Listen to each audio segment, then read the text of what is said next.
Welcome back to another Norman Zedrick the Critic review. I'm Aargh Perez, and today we're going to be reviewing a franchise that is so beloved and a cult classic. But before we begin, be sure to like this video, subscribe to our channel, and link the bell to get notified about any new video that comes on this channel. So today we're going to be reviewing the Pirates of the Caribbean. You guys have heard me, probably want to hear it a second time, but we're reviewing Pirates of the Caribbean. Spoiler alert for those who have not seen the franchise, I'm going to be going fully deep into these movies, and if you have not seen it, I suggest turn off this video, watch the movies, and come back to this video and hear my honest opinion about it. And with that being said, let's get into today's video. Today, we're going to be reviewing Pirates of the Caribbean. For those who do not know, this movie franchise is based on Walt Disney's attraction, Pirates of the Caribbean, that is the same title, and you will see it in Disneyland, Walt Disney World, and other locations of the Disneyland parks. And I basically explained where it came from, where it was invented. Let's now jump into the movies itself. So the first movie on our list, we have Pirates of the Caribbean, The Curse of the Black Pearl. Now this movie made an 80% fresh tomato score with critics, an 86% audience score, with a total achievement of $654.3 million in the box office worldwide. That is very good for the very first entry of our franchise list. Let's get into the story. So the story starts off with Captain Jack Sparrow. The bloody, filthy pirate is in need of a ship and crew.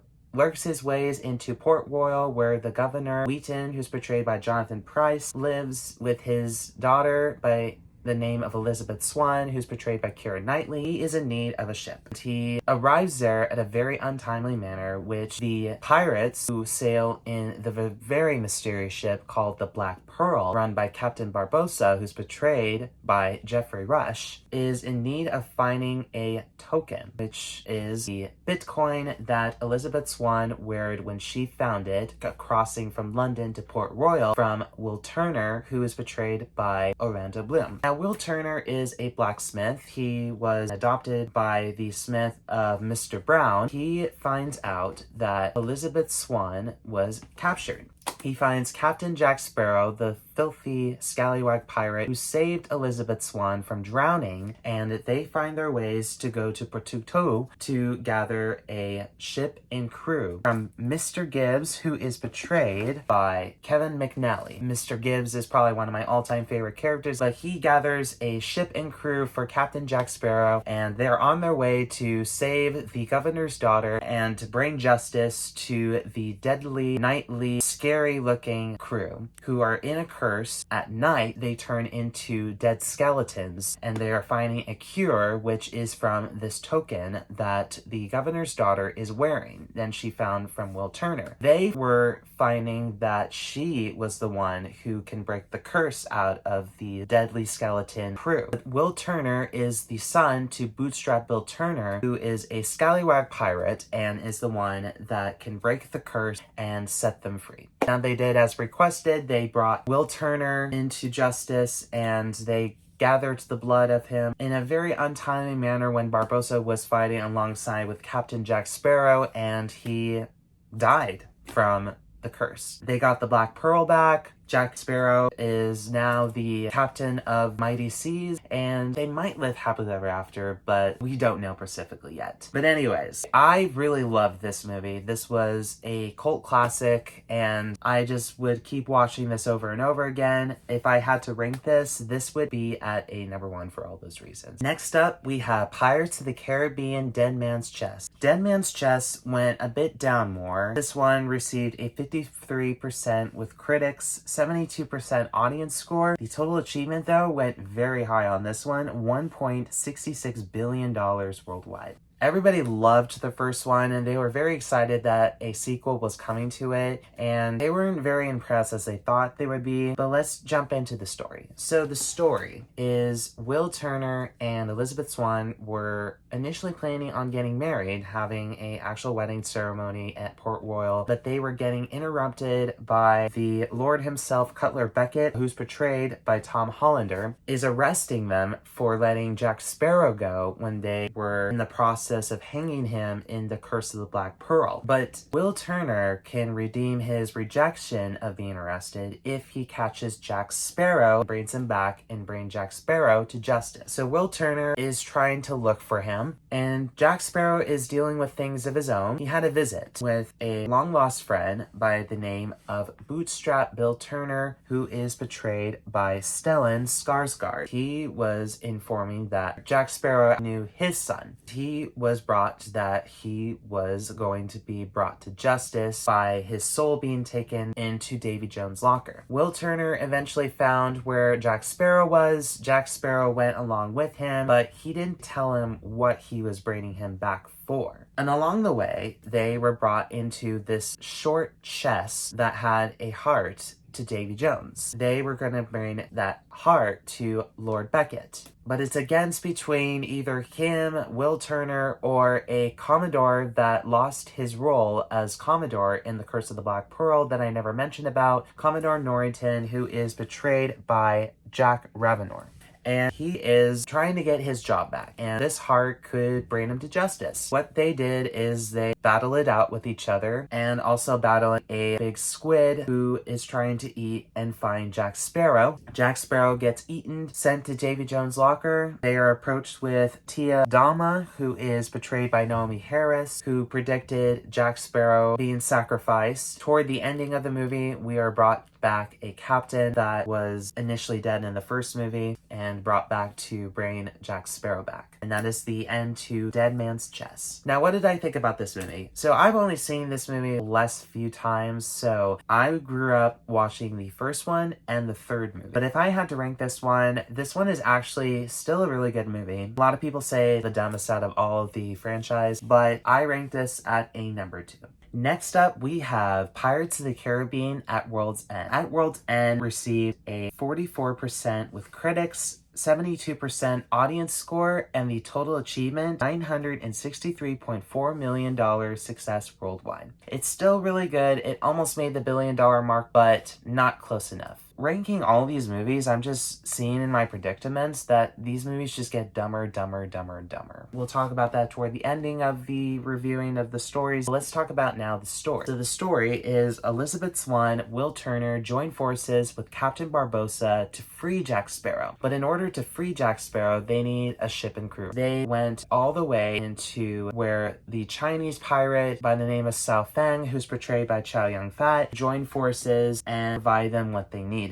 Take that off to the side. Let's now go into the story of the Flying Dutchman. So the Flying Dutchman is facing some problems as well. Lord Beckett has the heart of Davy Jones. They have to agree on a certain ruling in order for Davy Jones to get his heart back. Now take that off to the side. Let's now jump into Jack Sparrow. So Jack Sparrow is in Davy Jones' locker, has a vision of the Black Pearl being stolen by rock crabs. He's running off to go find it and finds his way looking and seeing his mighty crew out here to save him. He doesn't want to go with them at first since everybody wanted to kill him. So sad why they would want to kill him. They are on their way to the Pirate Lord Temple, needing a Lord Captain to face and defeat Lord Beckett's team crew and rule off him and get rid of him. Initially, they found out Tia Palma, who we mentioned in Dead Man's Chest, who was the gypsy lady, was the past lover of Davy Jones by the name of Calypso. So Calypso is a mind-controlling lady who cursed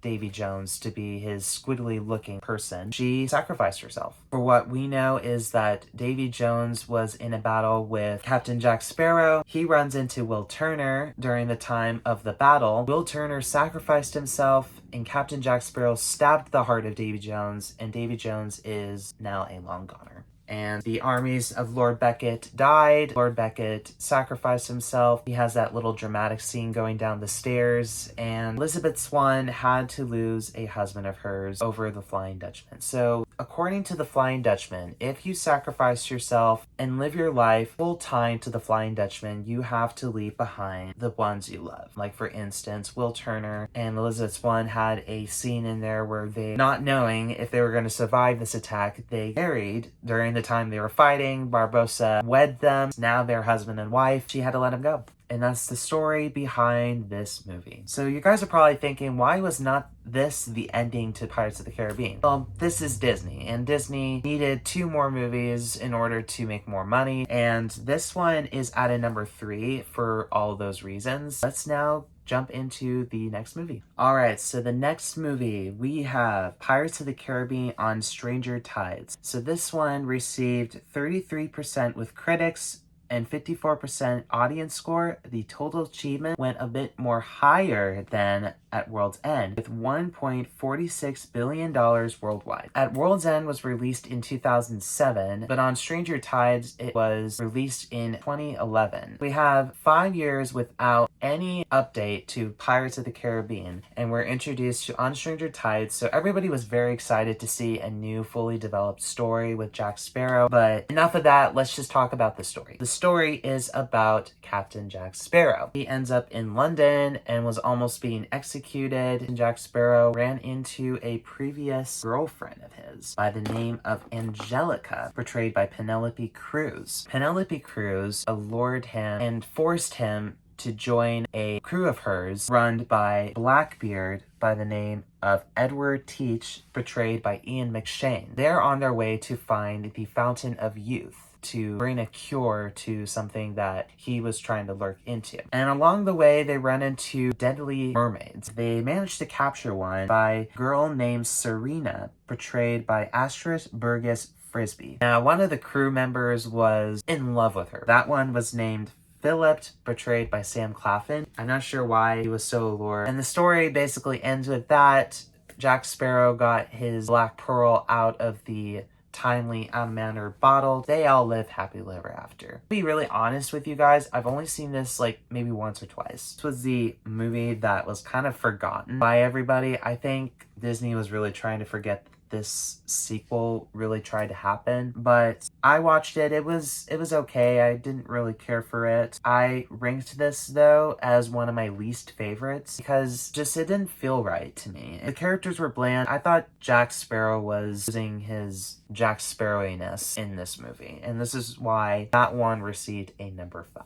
Alrighty, you guys, we are now approaching our last movie of this franchise. The last movie is Pirates of the Caribbean: Dead Man Tell No Tales. This was the only movie that I saw in theaters. I was so excited to see Jack Sparrow finally on the big screen. What did I think about it? I didn't really like it. I was very disappointed in Jack Sparrow's performance in this one. But let's talk about the reviews. So the movie made a 30% with critics on Rotten Tomatoes, a 60% audience score, and the total achievement this movie made was $795.9 million worldwide. Now this didn't achieve as much than On Stranger Tides made, as it was $1.46 billion. It was still a good, decent amount of money made for this movie, but enough of that, let's talk about the story. The story starts with a young boy by the name of Henry Turner, who is the son to Will Turner, portrayed by Brenton Thwaites. He is trying to break a curse to bring his father back from the Flying Dutchman. Now jump into 15 years later, he is now fully grown in the British Navy. He is run into this deadly pirate by the name of Arnaldo Salazar, portrayed by Javier Bardem. He is trying to look for a pirate by the name of Jack Sparrow. Jack Sparrow seems to have so many arch nemesis, but this arch nemesis was his very first villain that he approached. Like usual, he wants to bring Jack Sparrow to justice, asks him to bring Jack Sparrow to me, and I will reward you. He sets off, tries to look for Jack Sparrow, runs into a pretty astronomer girl by the name of Karina Smith, portrayed by Kaya Scodelario. And along the way, they are being executed. Jack Sparrow and this astronomer, who is always being called a witch lady, they manage to escape the executional area, and they're on their way to find the trident to Poseidon. Karina has this stone that was given to her father. In the area to the trident to Poseidon, there is a little section area that can connect the stones to lead where the trident to Poseidon is. They managed to find where it was. They defeated the ghostly pirates. Henry Turner brought his dad back. Now they're living as a happily family. Henry Turner is in love with Karina Smith, and it seems like they live happily ever after. But that is the final movie right now at this moment to the franchise. This is at a number 4 because it brings back Will Turner, Elizabeth Swann toward like the ending of the movie, vaguely. But there is more pirate life in this. It's full in depth of what is going on in this villain side story than the previous villain did, which is why I boosted this up at a number 4